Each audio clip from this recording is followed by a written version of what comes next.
Jay, we've been friends for a long time. Make the call. I mean, this is pretty professional, guys. Nice show you got going here. There he is. Frank. What up, Frank? Hey guys, how are you? You know, You made it on. You figured out the audio. Yes, can you see the sweat coming down my face, just in case? Strazza knows about sweat. Yeah. Strazza is our chief sweat officer over here. I'm the sweatiest. Yeah. No, but I told Frank like how official this is. I told him we have a little green room. Spencer will take care of you. So Oh yeah, Yeah. looks like a charm. Drink a little first of all, coffee in the guys, green yeah. room, right? Get yourself some water. Get yourself, That's right. unsweaty. Still waiting for the Snacks. makeup though. Are you nervous? 'Cause this is a As big deal. always. I don't know can tell. if you're nervous. Frank, I don't know if you've heard. This is the best morning show in finance. I've heard. Yeah. Well, no, all kidding aside, guys, congratulations. kidding? Best of Nobody's luck kidding. with everything. It's awesome. A good start so far, and yeah, I love the interaction between all your viewers, and can't wait to see what this does in the next few months to years. Yeah. The chat is one of my favorite parts. Everybody, you're going to see more of Frank's face. This is so awesome, too, because we launched this new show, and then we're also having on all of our best friends and mentors and idols. So this is just, the past week has been awesome. So Yeah, without a doubt. great All right, to so see you guys can get a room later. In the meantime, Frank, talk to me. What's on your mind, buddy? Talk to me. Yeah, well, you know what? I look at the S&P 500 a lot, clearly, and I do a few pieces at CappThesis, and in the morning trends piece, it's a strategy piece usually, so we talk about all different aspects of the S&P, and so today we did a deep dive on a few things. And I think one aspect that keeps on popping out, which I don't think a lot of people talk about that much, is that, think about the differences between this year and last year. And one of the big things that really didn't change until the first quarter was that you had an overwhelming amount of big 1% moves in the S&P 500, right, throughout the whole year. So last year, we had 130 of those, right, 60 or just about 130, and we're just about even, right, about 65 each in both the plus side and downside. And guys, as we know, the biggest moves occur in bear markets, right? It's easy to say, but you really get pulled in to that, exuberance sometimes when you have a huge pop there, right? Any day, and even so when you have like bear market rallies. And so even though we know the VIX didn't really capitulate last year, people were expecting it to, rip up to, 50, 60, 70, whatever. I kept on going back to this because the VIX really, I think it falls down in a lot of ways. One of the things is that it does not capture two-way volatility, right? Big up day doesn't factor into it, where to me, that's just as important, just as telling at least, as a big down day.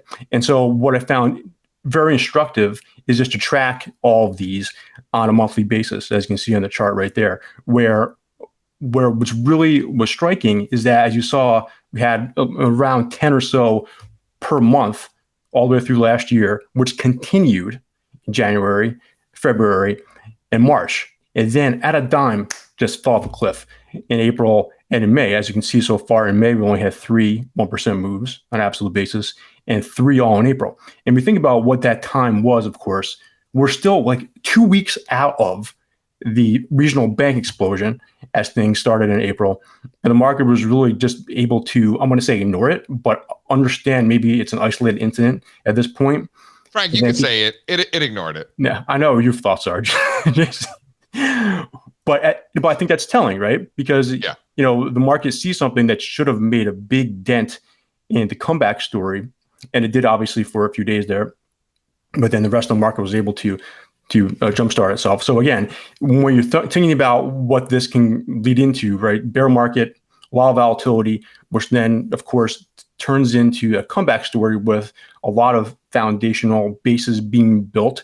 And for that then to mature into an extended uptrend, you need to have some other things happen, where key characteristics of that is, again, continued smaller moves, which comes with lower volatility, which comes with lower volume as well. And you can see how that can work out, because if you look back to the longest and most steady uptrends we've had over the past number of years, right? 2021, 19, 17, 13, all this same type of action. Great years, Frank. Great years. Great parties in those years. 2017 was crazy, right? Yeah. With, no volatility.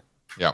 Remember the meme on Twitter every day was how many days it had been since the S&P dropped 1%. Like that was the annoying daily meme. And if that's the annoying daily meme, that's that tells you a lot about the environment.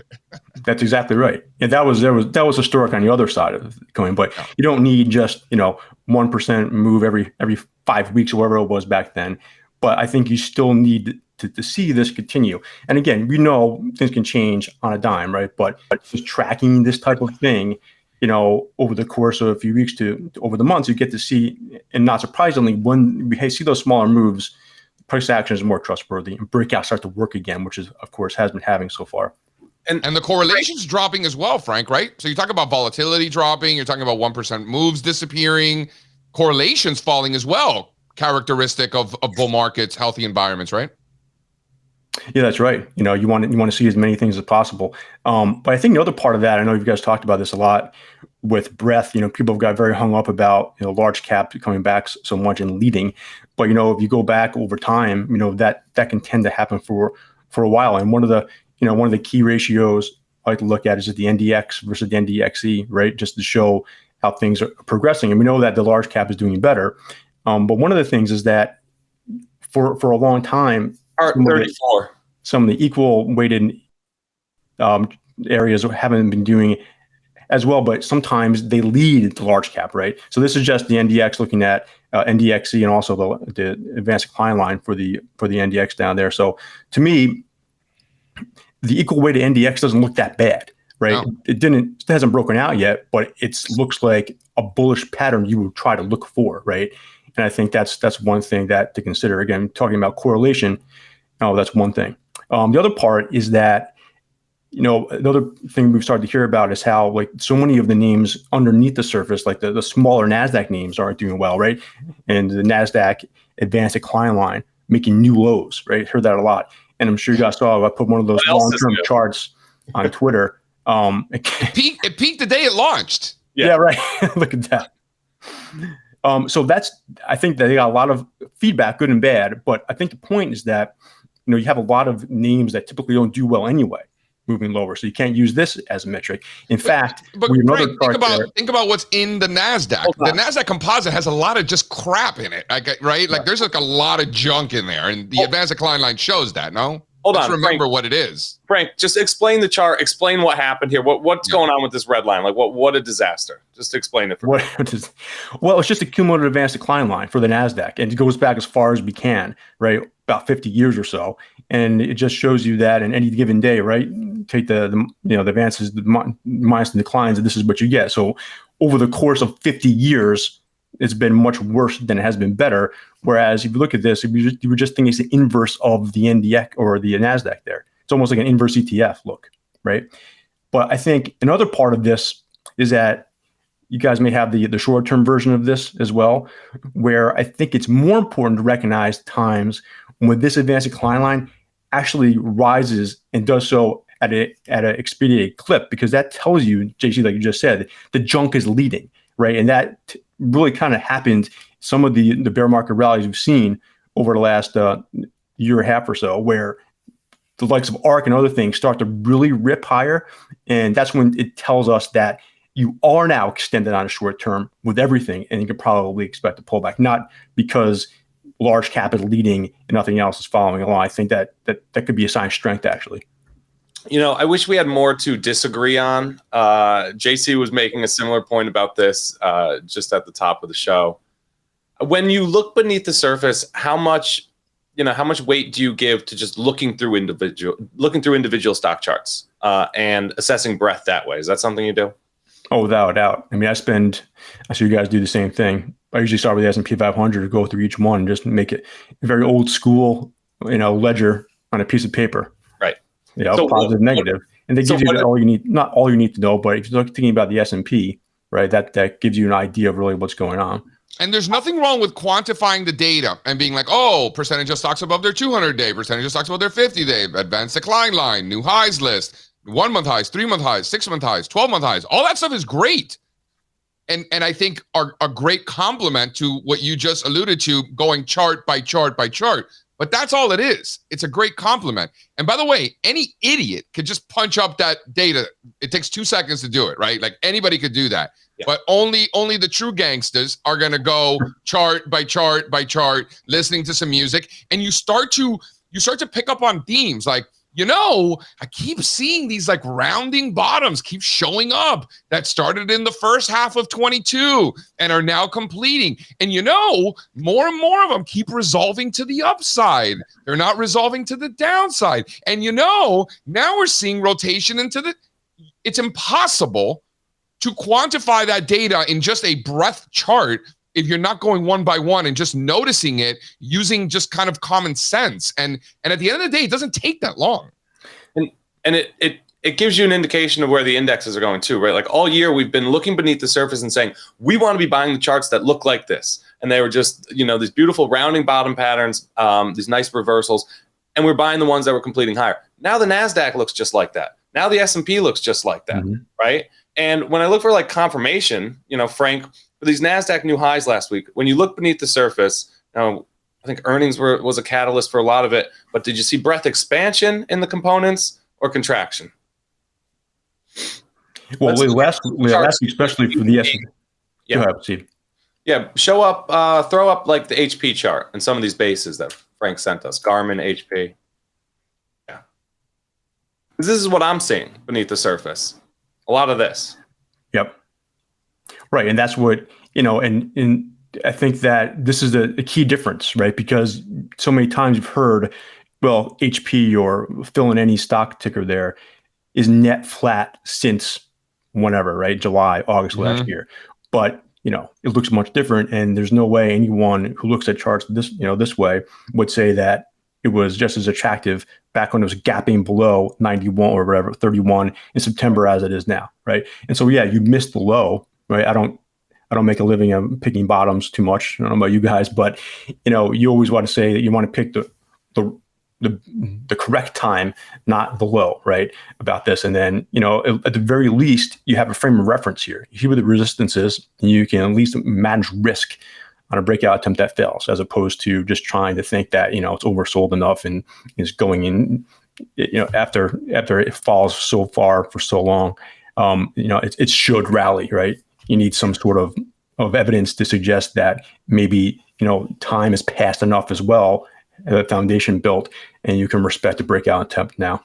And getting back to what I was talking about before, like this pattern that you're seeing, we're seeing across the market. We keep seeing it again and again and again in individual stocks and ETFs, sector ETFs for that matter, and industry group ETFs for that matter. And are more and more of these resolving higher, or are they failing, or are they breaking down? More and more are resolving higher. So I think the question really becomes this, right? There's so many of these beautiful bases, like you said, Frank, these basing patterns are like launch pads, right? Sure. What do you look for in terms of like bullish characteristics? We can't buy all these bases. I would have 100 stocks in my portfolio right now, right? So like, what do you look for in terms of bullish characteristics? I know you said something about like Google's overbought rating recently.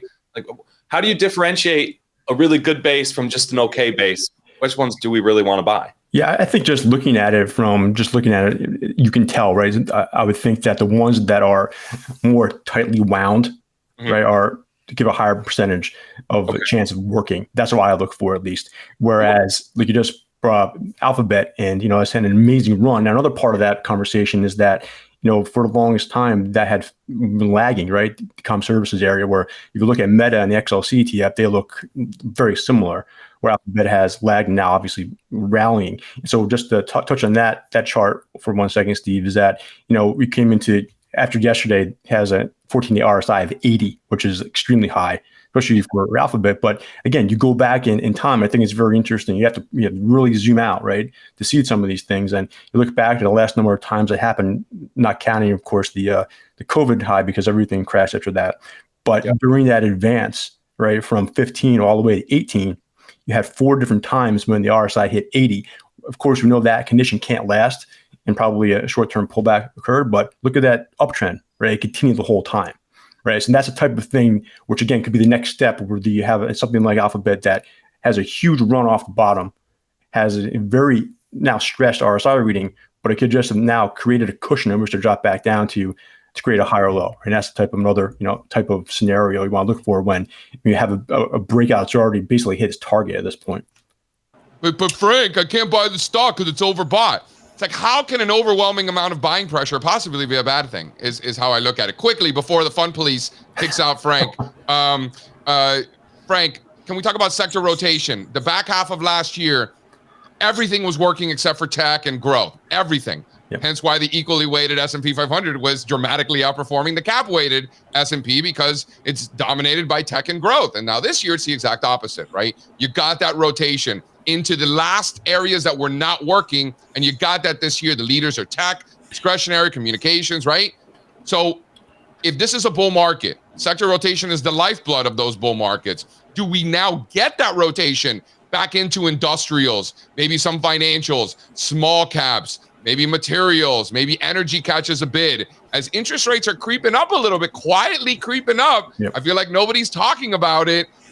Does it make logical sense for that to be the next rotation? And you bet on those caterpillars, on those railroads, on those industrials, maybe some banks that are holding up better, or do you stick with the leaders, right? That's sort of the dilemma, right? I'd love Yep. to hear your thoughts on that. Yeah, I agree with that. I mean, I think we'll see it right in the chart patterns if they start looking like that more. The other part of it, I think the concern is, of course, that when capital comes out of the bigger names, that just causes liquidity issue, right? That's the biggest concern. Whereas it's just a number of stocks is rotating out of it, like you said. You just have the hope, of course, is that people don't get overly concerned and be forced to sell, and that causes a cascade effect, right? But I think we'll have to, look at that time if and when it comes.